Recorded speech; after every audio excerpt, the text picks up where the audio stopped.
langsung aja ke Buya dengan delay lebih cepat dan dapatkan diamond gratis. Yoi, karena gak nonton, gak dapet diamond, gak Buya. Dan kita lihat dari early game sih sebenarnya pergerakan dari mereka masih simpel-simpel aja, karena sebenarnya mereka kayak adu pressure juga sih, Mirko. Jadi kayak dengan draft yang diambil oleh kedua tim ini otomatis sama-sama mau coba untuk memberikan pressure. Apalagi memang kehadiran Aemon nih. Aemon ketika level 4 dia harus benar-benar diawasi banget. Tapi nah inilah dia ya, seperti yang kita bilang tadi ya, bahwa memang Popo dan Kupa itu hampir kuat untuk match up melawan hampir semua hero nih. Dengan Biter Kupa tuh benar-benar bisa memberikan poking ability yang ngeselin banget ke arah lawannya. Kalau dari draft ya, gue mau nanya nih, Kolius. Apakah masih sama kayak game pertama di mana 50-50 tergantung execution, atau this time udah ada preference? Alter Ego ini kalau main rapi dia harus 60%. Same. Setuju banget, apalagi dengan Lolitanya ya. Ini Brody-nya Ya. bisa di cancel out 100% nih. Dan Stacy pun berhasil mendapatkan beruang di arah jungle dia, maju ke arah orange buff-nya. RRQ Mika juga dengan Ashe yang ke arah bawah. Run sudah melakukan rotasi.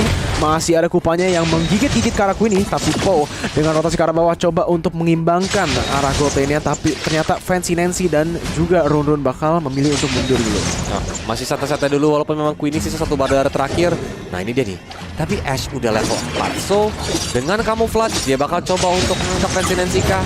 Kalau memang dia masih macam-macam. Dan inilah dia yang mulai dipukulin. Endless Shard dikeluarkan. Fancy Nancy langsung di first blood begitu saja. Sudah aku bilang kalau Ashe level 4 kalian harus hati-hati, peka di mana posisi Ashe, karena dia bisa tiba-tiba datang dan langsung memberikan 1000 jarumnya.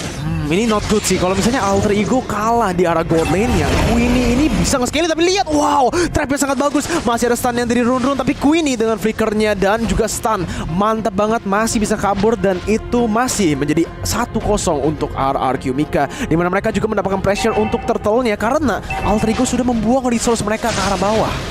Mereka mau bergerak untuk ngambil aja nih outer shield turret yang dimiliki oleh teman-teman dari RRQ Mika. Walaupun Pom terus datang, reward manipulation dari seorang Gyokoi juga menghambat Fancy Nancy untuk kabur ke arah belakang. Mencoba untuk di cover, Kam Kupa pun digunakan. Run yang sendirian di belakang melakukan charge ke arah Gyokoi untuk menghentikan reward manipulation. Darahnya pada sekarat, walaupun Turtle juga sudah diamankan oleh teman-teman dari RRQ Mika. Tapi Now sendirian di atas, apakah bakal diserang karena Ashe menggunakan Endless Shard, dan akhirnya yes, Now pun langsung tumbang. Sama sih kayak di game pertama ya, dimana yang gue bilang Edith itu harus di gank karena ya setup dia bagus banget. Laning duelnya nggak sebagus Esmeralda. Kalau Esmeralda di gank, langsung dia yang bisa mendapatkan keunggulan. Jadi itu kalau misalnya Edith lane itu tergantung aja apakah jungle-nya bisa melakukan proactive movement ke arah Edith. Karena kalau bisa itu almost guaranteed kill lah. Tapi kalau nggak bisa, itu bisa menjadi keunggulan buat tim musuhnya. Malah kayak beki dia susah sendiri gitu ya. Tapi ini dia langsung dipentung seorang Pau-nya. Mencoba untuk arah belakang fighter S-Strike-nya pun masih connect walaupun damage-nya belum terlalu sakit. Tapi Stacy dia juga mencoba untuk datang ke area bottom lane. Minion-nya belum ada sehingga mereka belum bisa bergerak ke outer gold shield turret. Tapi ini juga sebenarnya satu hal yang gue bahas tadi. Alter Ego harus mainnya lebih ke Fancy Nancy. Tapi apakah di dalam game ini merupakan salah satu kesalahan? Karena again, Brody itu self-sustain banget sih. Kalau ini clean bisa menjadi totally different. Tapi di sini lihat, Doom 16 sudah digunakan, masih tidak bisa dilakukan apa-apa. Po dengan Rhino Bandit-nya tidak bisa mendapatkan siapa-siapa. Tornado Memory digunakan, tapi masih ada shieldingnya, dan ternyata kedua tim harus mundur. Tapi lihat di sini damage sudah keluar, VTSI digunakan. Stacy harus hati-hati, di mana udah ada Amon yang datang mendapatkan killing spree-nya, dan lihat RRQ Mika mendapatkan pick ketiga di dalam game ini. Well, walaupun Pau seperti Papulung yang mencoba menarik hatinya Run gak kena, tapi dari teman-teman RRQ Mika udah mulai standby membalikan keadaan, dan bahkan saat ini gold shield turretnya dihabisin, digeregotin sama teman-teman dari RRQ Mika. Oh my god, apakah game yang pertama bakal terulang di game yang kedua ini, Mirko? So far kelihatannya begitu sih, soalnya mereka mainnya di dalam lane yang salah. Edith yang harusnya mendapatkan setup dan kill pressure lebih banyak. Sure, Popon Kupa itu bagus banget, tapi lihat sini Emma sudah digunakan. Run masih bisa kabur. Tapi yes, back to the point, Fancy Nancy, sure dia bisa mendapatkan pressure lah, tapi Brody itu self-sustainable banget dengan adanya flicker dan juga Poe yang selalu hovering di arah bawah. Lebih bagus buat Alter Ego itu untuk ke arah atas sih. Kalau nggak mainnya lebih reaktif sih. Jangan terlalu, soalnya mereka kalau proaktif gampang banget untuk RRQ Mika ikutin. Jadi kayak bisa langsung di copy, apalagi objektif demi objektif didapatkan oleh RRQ Mika, membuat pundi-pundi gold semakin lama sedikit demi sedikit tuh kayak menjauh nih. Tapi di area mid lane sepertinya terjadi team fight. Lele baru saja menggunakan Falling Star Moon untuk cancel seorang Agatha. Dan bahkan di sini Stacy dia nggak bisa terlalu banyak bergerak. Amo Vandal menuju ke arah Fancy Nancy. Masih ada Revelation juga yang langsung dibuka walaupun Fancy Nancy-nya masih bisa mundur ke arah belakang, tapi ini membuka space untuk teman-teman dari RQ Mika mencoba nyicil ke outer top turretnya. Mulai mencoba untuk masuk dari seorang Poe. Dari 12 karat Tummenon Blast mulai di pop up, tapi ternyata di belakang sana Fancy Nancy-nya juga harus tumbang. Dihajar oleh 1000 jarum penderitaan oleh Ash.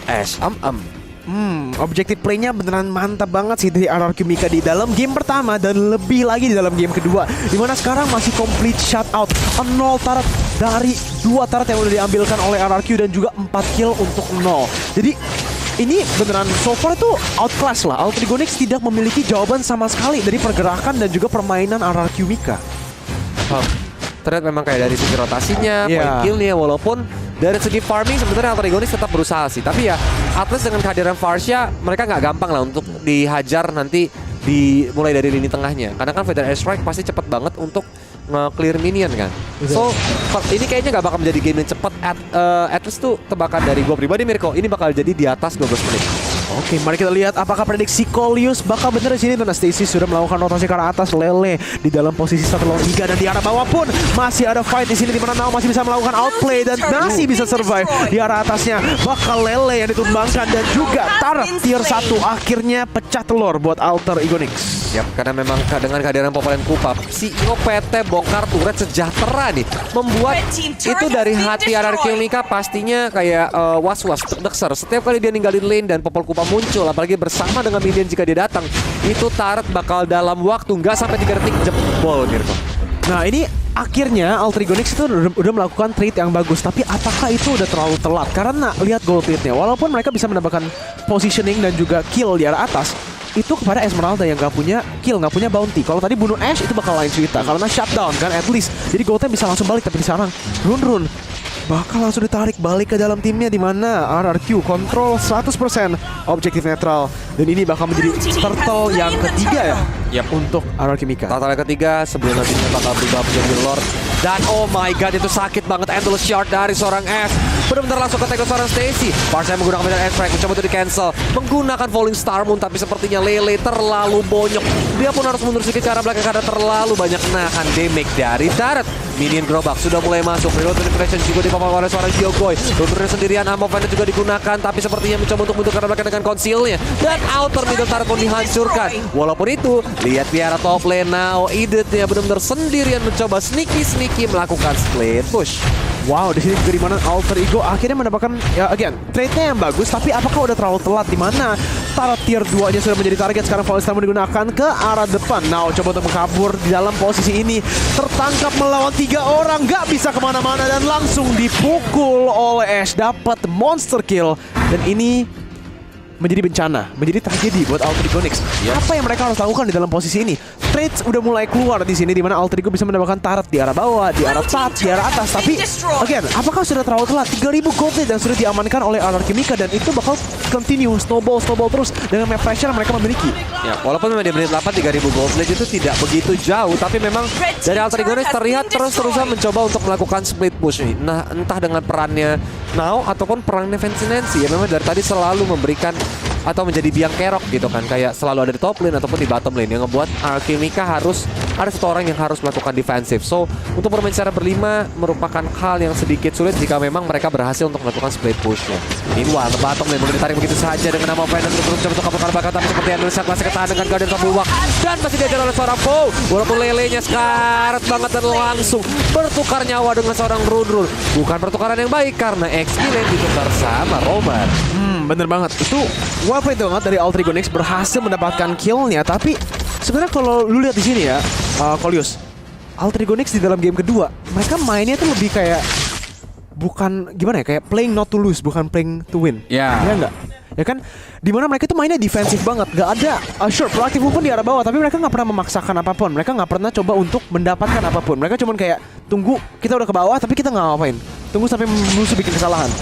just wait for the moment. Iya. Jadi kayak kita bakal nunggu banget dan ini dia Pow yang sembarangan mencoba untuk masuk langsung di knockout strike begitu aja. No man on blast sudah mulai di-cast tapi Alpha Bandit berhasil digagalkan. Ada flicker mundur dari seorang Run. Endurance Charge sudah mulai dikeluarkan menuju ke arah seorang Stacy tapi Word Manipulation benar-benar menghambat pergerakan dari Alter Ego untuk mundur ke arah belakang. Agatha mencoba untuk mencari jarak tapi dia belum melepaskan Feather Air Strike ya. Pow yang sendirian tahu Agatha menggunakan Feather Air Strike gagal melakukan pencurian sehingga Lord berhasil didapatkan sama RRQ Mika. Permainan dari Pow benar-benar bisa menghambat pergerakan dari Agatha untuk melakukan pencurian.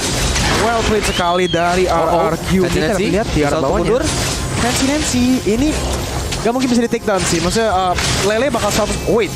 Gue baru mau bilang 100% di take down, tapi lihat di sini udah ada follow up dari timnya. Lele masih bisa masuk ke arah belakangnya. Masih ada proses dilakukan. Amonnya dapat godlike dan ini bakal menjadi bencana untuk Alter Ego Next. Gyogoy coba untuk melakukan slow dan juga follow up belum ada di mana Ash dan Lele coba untuk melakukan damage ke arah belakangnya di mana Stacy coba untuk melakukan disengage tapi lihat damage-nya bakal terlalu banyak dan Alter Ego pun harus terpaksa mundur. Lele pun menggunakan volley star ke arah belakang dan menzoning 3 member dari Alter Ego. Mid lane inhibitor bakal langsung dihancurkan. Lordnya bakal langsung ke arah atasnya. Stacy coba untuk melakukan defense tapi tidak bisa. Langsung di take down. Legendary diamankan. Coba untuk langsung dikeluarkan Rio Manipulation tapi di pop up kembali oleh seorang Gyogoy. Run yang mencoba untuk bertahan tapi sepertinya Lordnya pun masih bisa hidup. Momen tadi mulai digunakan, base terbuka lebar, mulai dipukul-pukulin dan oh my god, kemenangan game 2-0 untuk RRQ Mika.